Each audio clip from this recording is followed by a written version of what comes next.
नमस्कार दोस्तों, मेरा नाम है विमल सिंह बालाजी। स्टडी अड्डा में आपका स्वागत है। सुपर टेट 2023 या प्राथमिक शिक्षक भर्ती से संबंधित एक रिट जो है वो याचिका जो है वो दायर की गई, जिसमें आपका 14 मार्च की आप तारीख यहाँ पर देख पा रहे हैं। इसकी पहली सुनवाई आपकी हो चुकी है, एक डेट भी दे चुकी है। क्या कुछ इस सुनवाई में पहली हुआ वो आपके लिए महत्वपूर्ण है। तो 14 मार्च ये 2023 की तारीख है। साथ ही जो अगली डेट है वो यहाँ पर नेक्स्ट हियरिंग डेट आप देखेंगे तो 2 मई 2023 को दी गई है। पहली जो हियरिंग है वो 21 मार्च जो है 2023 को हुई थी। बाकी इसमें देखेंगे तो डिस्ट्रिक्ट वगैरह जौनपुर है। जो पेटिशनर है वो आपके इंदु भाल तिवारी एंड अनदर है। बाकी एडवोकेट वगैरह हैं। केस में कैटेगरी डिटेल में देखेंगे तो प्राइमरी एजुकेशन जो है इससे रिलेटेड आपका ये याचिका थी। ये तो सारी चीजें आपको क्लियर हुई। अब देखिए कि क्या कुछ के कोर्ट ऑर्डर में यहाँ पर देखेंगे तो सेकंड वाली लाइन यहाँ पर मेंशन किया गया है आपका right of children to free and compulsory education act 2009। और कौन सा सेक्शन, सेक्शन 26 को मेंशन किया गया है। क्या है ये थोड़ा सा समझ लेते हैं ताकि आपको और बेहतर से समझ में आएगा। तो ये निशुल्क और अनिवार्य बाल शिक्षा का अधिकार अधिनियम 2009 है, जिसमें आप जाएंगे 26 वाले पे। ये देखिए लिखा है शिक्षकों की रिक्तियों का भरा जाना। इसमें एक प्रावधान ये एक लिखा है कि जो भी नियुक्ति प्राधिकारी, समुचित सरकार या किसी स्थानीय प्राधिकारी द्वारा स्थापित, उसके स्वामित्वाधीन, नियंत्रणाधीन या उसके द्वारा प्रत्यक्ष या अप्रत्यक्ष उपलब्ध करवाई गई जो निधि है उनके द्वारा भागता वित्त पोषित किसी भी विद्यालय के संबंध में यह सुनिश्चित करेगा कि उसके नियंत्रणाधीन किसी भी विद्यालय में शिक्षक के रिक्त पद कुल स्वीकृत पद संख्या के 10% से अधिक नहीं होना चाहिए। ये कहती है हमारी सेक्शन 26। या फिर आप कहेंगे सीधे सीधे कि 10% से अधिक खाली नहीं होने चाहिए, उसको लेकर के यहाँ पर इन्होंने मेंशन किया। लास्ट में लाइन भी लिखा है कि local authority shall not exceed 10% of the total strength. कहने का मतलब केवल सिंपल सा इतना है कि नई शिक्षक भर्ती जारी करने को लेकर के इसमें कहा गया है। और जो ये सेक्शन 26 है इसको आधार बनाया गया है। आधार क्यों बनाया गया है? क्योंकि नीचे अगर आप थोड़ा सा और स्क्रॉल करेंगे थर्ड पैराग्राफ में तो यहां पर एक इसमें लिखा है the attention of the court is invited to the communication dated 17/1/2023 send by the district basic education officer Gorakhpur. अब इसको समझने के लिए थोड़ा सा आपको फ्लैशबैक में चलना पड़ेगा। आपको याद होगा तो 3 जनवरी 2023 को उत्तर प्रदेश लखनऊ की तरफ से जितने भी जिला बेसिक शिक्षा अधिकारी हैं पूरे यूपी के सब डिस्ट्रिक्ट को एक नोटिस जारी हुआ था। और उसमें इन्होंने पूछा था कि आपके भैया स्कूल में, आपके टोटल डिस्ट्रिक्ट में कितने कितने पद खाली हैं परिषदीय प्राथमिक उच्च प्राथमिक विद्यालयों में। मार्च 2023 तक का आंकड़ा इन्होंने जो है वो पूछा था, जिसमें रिक्त प्रधानाध्यापक, सहायक अध्यापक में स्वीकृत कार्यरत और रिक्त पदों का विवरण मांगा था। इस तरीके से इन्होंने मांगा था। तो उसके बाद गोरखपुर जो है उसने अपनी लिस्ट जारी की थी। यहां पर आप देखेंगे तो गोरखपुर के द्वारा 17 जनवरी 2023 को ऊपर वाले नोटिफिकेशन का रिप्लाई करते हुए उत्तर प्रदेश निषादगंज लखनऊ को भेजा गया कि भैया हमारे यहाँ सहायक अध्यापक प्राथमिक विद्यालयों के देखेंगे तो टोटल स्वीकृत पद 8136 में से टोटल 2762 पद खाली हैं। परसेंटेज इसका आप निकालिए तो यही आपके 2762 पद। मैं सहायक अध्यापक प्राथमिक विद्यालय की बात कर रहा हूँ भाई। तो 2762 पद बटे में टोटल स्वीकृत पदों के सापेक्ष ही निकालते हैं हम 8136 और गुणे में आप करेंगे जो है वो 100।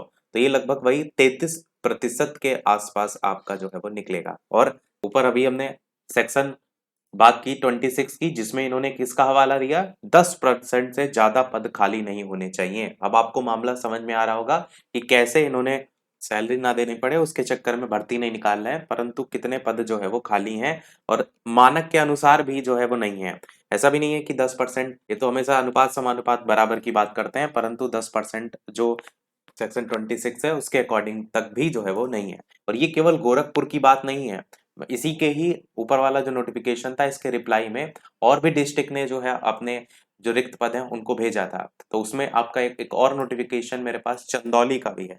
अब सेम 7 जनवरी को ही इसको भी भेजा गया था। यहाँ पर भी आप देखेंगे तो सहायक अध्यापक प्राथमिक विद्यालय स्वीकृत पदों की संख्या वही लगभग 47 के करीब देख रहे हैं, 4796। और जो रिक्त पद हैं उनकी संख्या देखेंगे तो 1549। तो ये निकालेंगे ना परसेंट, 10% से तो बहुत ज्यादा आएगा, लगभग वही 32-33% के आसपास ये भी आएगा। तो इस प्रकार से यहाँ पर जो हम वापस से लौटते हैं अपने ऑर्डर कोर्ट ऑर्डर में, माननीय कोर्ट ऑर्डर में, तो यहाँ पर गोरखपुर इसी नोटिफिकेशन का हवाला देते हुए जो है वो कहा है, वही लास्ट लाइन में लिखा भी गया है कि ये जो सेक्शन 26 है इसका उल्लंघन हुआ है साफ साफ, और ये भी लिखा हुआ है साथ में। अच्छा, लास्ट लाइन को देखने से पहले एक चीज और नोटिफिकेशन एक बात करते हैं, वो ये है आपका P&B करके जो आप देख रहे हैं, ये होता है आपका project approval board.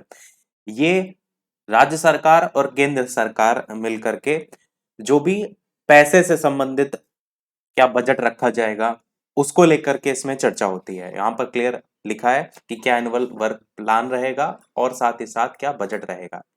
Uttar Pradesh का जो है ये है, अभी का नहीं है, पहले जारी होता है, सालाना जारी होता है, इसलिए इसी में भी पेज नंबर आप आएंगे वही 36 पर, तो यहाँ पर इन्होंने संख्या दर्शाई है।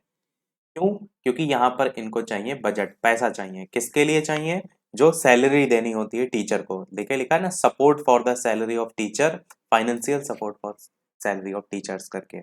यहाँ पर आप देखेंगे वैकेंसी इसमें टोटल, तो टोटल वैकेंसी 1,26,028 करके खाली है।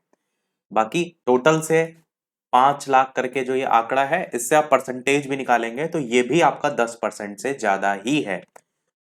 मैं आपको थोड़ा सा कैलकुलेटर करके भी दिखा देता हूँ ताकि आपको एकदम श्योरिटी जो है वो हो जाए। टोटल पोस्ट 5,5,7,9,6,2,2 और नहीं, टोटल सापेक्ष हम पहले निकालते हैं ना, तो पहले ऊपर वाली वैल्यू रखते हैं जो खाली पद है, 1,26,028 करके, ये डिवाइडेड कितना आपका 579,579,622 और बराबर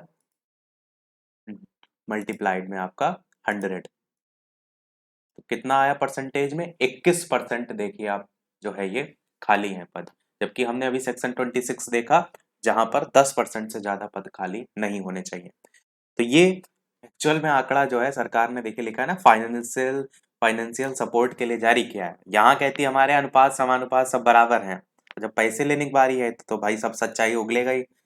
तो वापस से अपने नोटिफिकेशन पर लौटते हैं, तो यही पर लिखा है all the respondents are granted 3 weeks time to file response to the writ petition. वही ऊपर मैंने बताया था ना कि जो तारीख के लिए समय दिया गया है वो 2 मई 2023 तक नेक्स्ट हियरिंग डेट दी गई है, और वही लगभग ये आपका 3 हफ्ता तक का ही समय जो है वो दिया गया है। वही लिखा है कि 3 weeks जो है वो टाइम यहाँ पर दिया गया है, जो भी आपको रिस्पॉन्स अपना फाइल करना है। तो यही था हमारे इस पूरे ओवरऑल अपडेट में। यदि आपका कोई प्रश्न हो तो कमेंट में पूछ सकते हैं। वीडियो लाइक और शेयर अवश्य कर दीजिएगा। मिलते हैं फिर अगले अपडेट में, तब तक के लिए सभी को नमस्कार, जय हिंद।